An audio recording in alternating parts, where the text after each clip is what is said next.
what's up, guys? So, we're just here to give you some updates on everything that's happened with me, with Ronan, in the last rally, and some of what we've done to get to this point, because we're just now getting our upstart for YouTube and all of our social media. It's been a big build up, so we're just gonna explain everything, kind of overview like.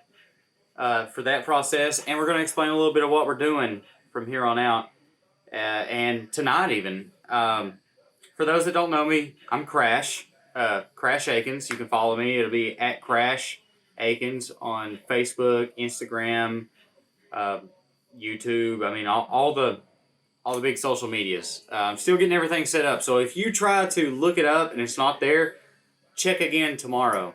And the next day, we're working as fast as we can to get everything done. It is a little tough to get everything done at the same time that we're building, racing, fixing, repairing, just everything that goes on. So, we are regular people. We work 9 to 5s. We've got all these cars. Everything we have is modified. We've got a 1986 Mazda RX-7. We've got a 2002 Subaru Impreza 2.5 RS, which is this one. This is Ronan. And this is our rally car. The RX-7 is Banff. And we've got a 2005 Subaru WRX. That one is Thanos. It is a 500 plus capable horsepower car. Been having a lot of tuning issues with it. That's what we're doing, and I'll get to that in a moment. Basically, we just keep blowing engines. And we've got a 2012 Subaru Impreza 2.0i hatchback that we have modified, and it is unequal on the header length, and it does rumble. I know that there is not a ready, available header to do that on the market. That's one of the things we do. I build headers for all of our cars. Because if you're going to have Subaru, you got to rumble. If you're going to build an RX-7, you got to brap. That's just the name of the game. So if I can't find what I need, I build it. And so far for everything we have, excuse me, except for the WRX, everything else, I've built a header. So, let's do some overview. I used to be the cycling Chris. Technically, I guess I still am because I'm not dead, but I raced bikes for a number of years. I've got so many years racing experience behind me, and like any type of racing, it was really tough to get into. I was lost. I didn't know what I was doing. I just showed up. I tried. I failed miserably. I tried over and over and over. And every time I did anything, I learned. And I talked to everybody I could. I gathered all the information I could. And before I knew it, I won. And the crazy part about before I knew it, I won is I had no idea that I was even capable of winning. I just focused really hard, I tried really hard, and I tried to do all the things that I'd learned. And then all of a sudden, just out of nowhere, I'd had my first win. It's a hard thing to conceive in your mind, but when it happens, it's even harder to accept it as a reality. And you want to think of yourself as being at the same level that you used to be, but at the same time, you have developed into something that you didn't know you were. Anyways, that's a whole nother subject. Basically, I raced bikes. I always dreamed of racing cars. I loved cars. I've loved cars my whole life. I made 100% for certain. When I was 17 years old, I'd been saving my money, but I'd been working 2 jobs through high school, and I made sure 100% that my first car was going to be a Mazda RX-7, and I found one. It was sitting on cinder blocks. It had busted windows. It did run. Not very well, but it ran.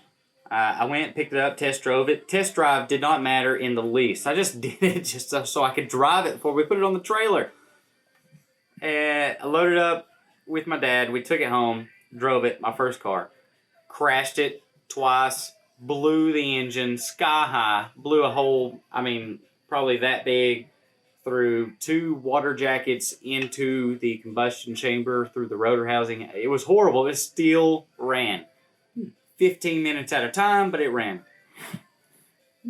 That was my bread and butter. I grew up with mechanics, with cars, lightly with racing. Most of it was memorabilia because my dad did race, and my parents taught me a lot about it. Mm. Little did they know they made me want to do it. So I started racing cars, and when I say I started racing cars, I started racing cars like a month and a half ago. My wife and I, we decided that we wanted to race. I'd been dying. I used to race bikes. I had some kind of serious injuries, and I was not competitive anymore.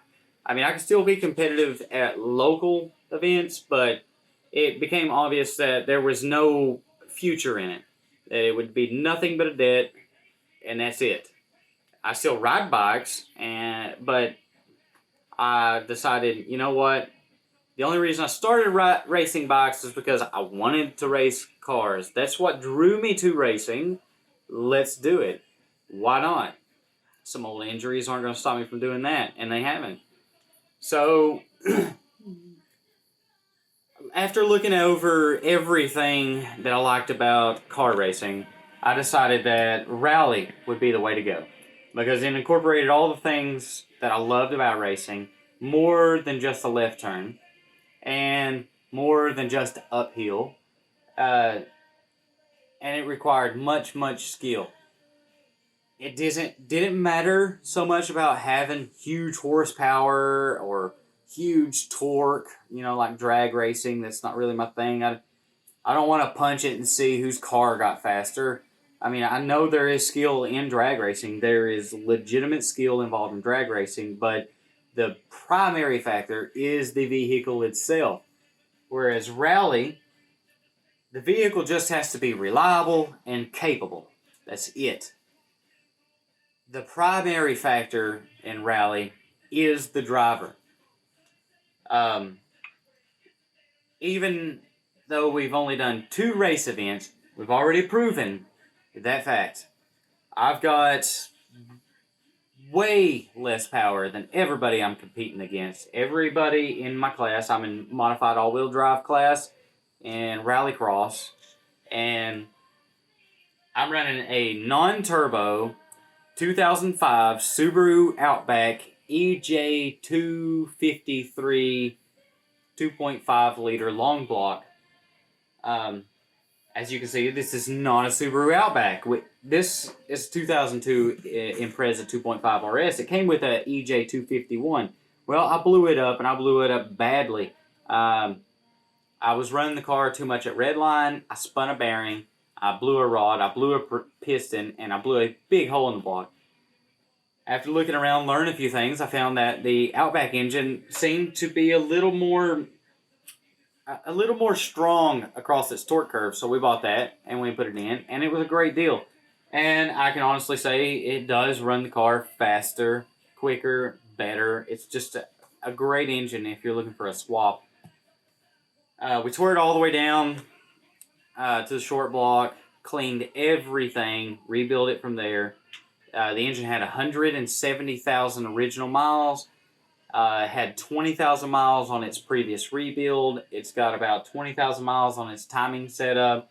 And now, since we took it down, cleaned it, and done the whole top-end rebuild, it's got about 1,500 miles. It's running like a top. I couldn't ask for more. The car itself, the chassis, has 104,000 miles on it, and it's still on the original clutch. And through other videos, you'll see that clutch is giving issues. It slips during launches, but, we work, so I can't just put a brand new clutch in right this second. I do have one picked out, and it will handle what we're doing to it. Until then, I have to work with this. I have to push it as hard as I can and hope for the best, but while trying to keep it gentle so that the car can still drive. But that's what's going on here. We're rally racing. That's the big draw here. That's what we're going to continue doing. That's what we love doing, and that's just the way it is. The other thing that's going on is I've got 3 engines for the WRX. It is a 500 plus capable horsepower car. I've been having trouble keeping engines in the car. My tuning maps just have not been working. I've been using Cobb, and I'm not speaking bad against Cobb. Cobb is a great product. I'm very happy that I invested in it, and it will work for the car. My problem is I don't know what I'm doing with tuning. I've got the basics, but basically that car is a little past what is basic. I've now got some help. We're going to get it tuned, but I have to build this other block first. Since we're doing budget builds right now, we don't have a whole lot of money to just toss out the door on these sort of projects. I am doing basically a junkyard build. So I'm taking 2 blocks, I'm disassembling them, and I'm putting them back together into one running engine.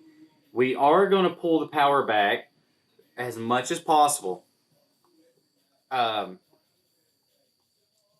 seriously doubt we can get the car back down to stock power. It is a rotated intake. It is a header, full exhaust on the car. It's phenolic based. It's got a much higher CFM turbocharger. It's got front mount intercooler. All these things we did when we put the last engine in. So we're basically going to tune it as low power as we can and it run happy for now. While we build one of the other blocks on the side, and then we're going to ramp it up and see what it can do. For this one, we already have a turbocharger system for the car. We just haven't put it on yet. We got a VF44 twin scroll turbocharger, and we've got the JDM manifold header.